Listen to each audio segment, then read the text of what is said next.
السلام علیکم. کیا آپ نے کبھی سوچا ہے کہ مرد بوڑھا کیوں نہیں ہوتا؟ خواہ اس کے بال سفید ہو جائیں، چہرے پہ جھریاں پڑ جائیں، مگر دل اور دماغ سے وہ کبھی بوڑھا نہیں ہوتا؟ کیوں؟ اس کی سب سے بڑی وجہ ہے ذمہ داری. کیونکہ مرد اپنے لیے نہیں، دوسروں کے لیے جیتا ہے، ان لوگوں کے لیے جن سے وہ محبت کرتا ہے، اور جب ان سے ملتا ہے تو اس کی تھکن، دکھ اور بیماریاں وہ بھول جاتا ہے، کسی کو بتاتا نہیں ہے.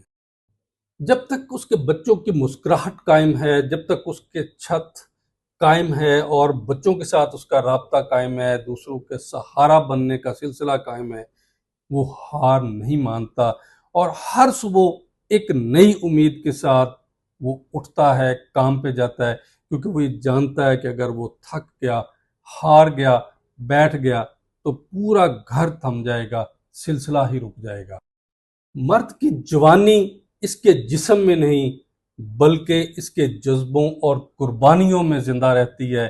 اس لیے ہمیشہ اپنے گھر کے ہر اس مرد کی قدر کریں جو خاموشی سے آپ کی زندگی کو سنوار رہا ہے.